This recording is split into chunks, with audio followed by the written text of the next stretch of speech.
Siyasetçilerin, ictimai siyasi adamların, jurnalistikanın daha çox tartışa biləcəyi məsələ bugün məhv olan mənəviyyatımızdır. Budur. Bugün bunu tartışmalıyıq. Niyə TikTok səhifələrini açarsa, niyə sosial şəbəkə səhifələrini açarsa, 18 yaşı olur-olmaz, telefon nömrələri qoyanlardan tutmuş, müxtəlif eybəcər rəqslər edənlər, niyə dövlət bunun qarşısını almır? Niyə? Niyə bunun qarşısını almaq mexanizmi yoxdur? Çox rahat mexanizmlər. Baxlar son illər qanunlar qəbul olunur, Daxili İşlər Nazirliyi müəyyən şəxslər. O yenə deyirəm, o sadəcə həddini aşanları tutan. Söhbət həddini aşmaqdan gedir.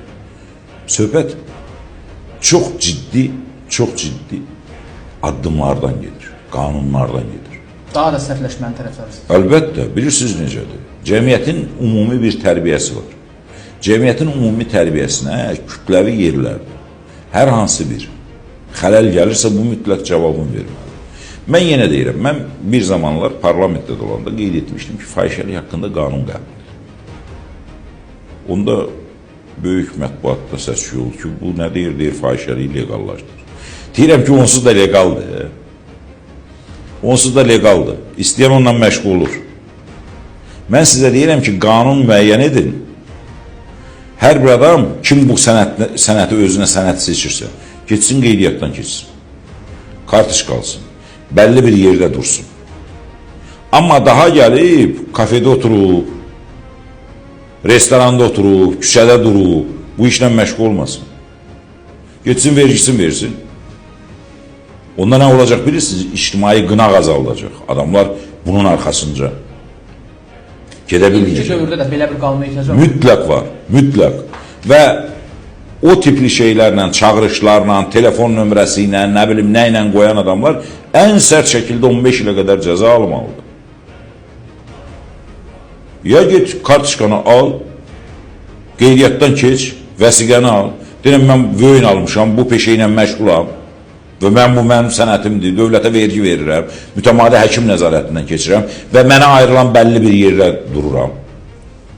Daha cəmiyyətin ümumi maraqlarına ziyan vurmuram. Şərait yaratmıram ki, küçədən keçən gələn turist ərəb də geyiminə görə, yanaşmasına görə hər Azərbaycanlıya əxlaqsız kimi baxsın.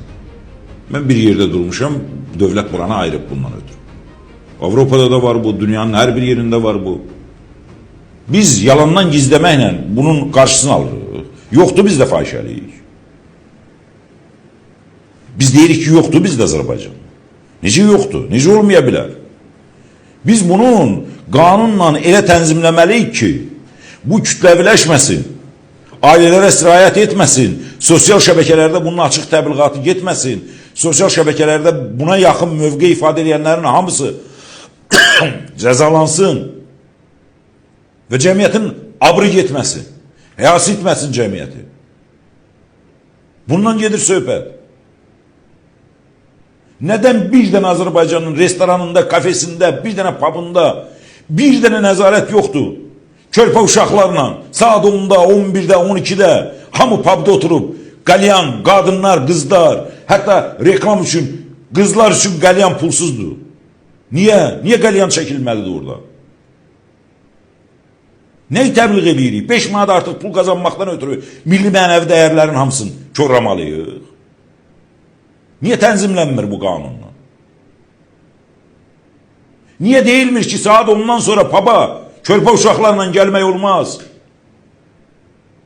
Mən efirdir deyə bəzi şeylər açıq danışmıram, amma axı biabırçılıqdır o. Ana oturub uşağının yanında qalyan çəkir. Bu uşaq nə olacaq? Bu uşaq hansı nümunəni götürəcək? Hə? Bundan danışılsın bugün. Bugün Azərbaycanda danışılası problem budur. Mən seçkidən danışmıram, insan haqlarından danışmıram, nə bilim, başqa şeylərdən danışmıram. Mən deyirəm, mənəviyyatımız məhv olur. Narkotika kütləvi surətdə yayılır. Milyon dəfə dedik, narkotiklər haqqında qərar qəbul edin. Kim narkomandı, geçsin qeydiyyatdan keçsin, vəsiq alsın. Dövlətdə satış yeri müəyyənləsin. O vəsiqəsi olan geçsin oradan alsın. O narkotikanı. Təsəvvür edin. Ölkədə narkotika haqqında qanun var. 1 qrama qədər hər kəs istifadə edə bilər və onun üçün heç bir cinayət məsuliyyəti yaranmır, bunun satış yeri yoxdur. Nətər olur? Hardan alırlar? Heç sual verdiniz buna?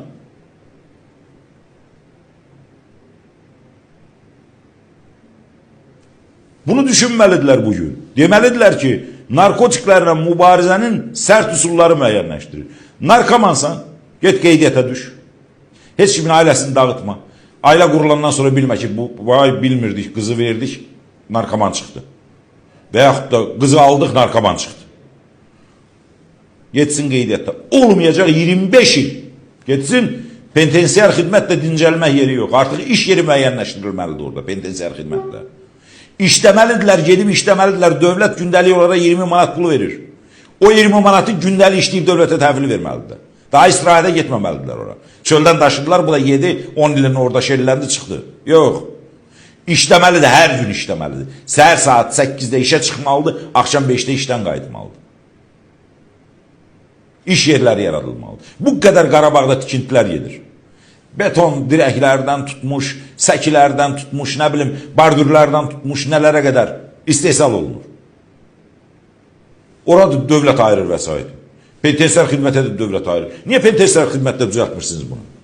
Niyə bu beton dirəklərdən tutmuş formadır da qəliblərdir?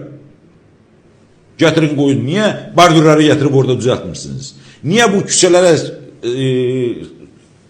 vurulan daş örtüklərinin hamısını, plitələrin hamısını türmələrdə düzəltmirsiniz?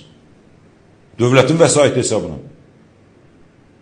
Dövləti də oradan çıxan pulu 20 manatdan yuxarı qazandı, dustağa veriləcək. O da ailəsini qoyub gəlib, 20 manatdan yuxarı da ona veriləcək. 20 manata qədər dövlətə veriləcək. Qarabağ isə ucuz başa gələcək. Niyə elə etmirlər? Nədən ötürü? Bax, o narkotiklərlə bağlı qərar qəbul edib. Satana ömürlük. Qeyri-qanuni istifadə edənə, qeydiyyatdan keçməyib istifadə edənə 20 il getsin işləsin orada. Ondan sonra bir Allahın qulu nə narkotika satacaq, nə istifadə edəcək. Başa düşəcək, istifadə edəndə gedib deyəcək ki, mən xəstəyəm da, ya müalicə olunuram, müalicə oluna bilmirəm, ya da istifadə edirəm, bir qeydiyyatım var, bir də gedirəm, o dövlətin satdığı yerdən pulumu verib alıram. Fahişəlik də, narkotika da bu olmalıdır. Dövlət artıq bu publar, restoranlar üzərində əxlaq və tərbiyə üçün çox ciddi tədbirlər görməlidir. Çox ciddi tədbirlər görməlidir.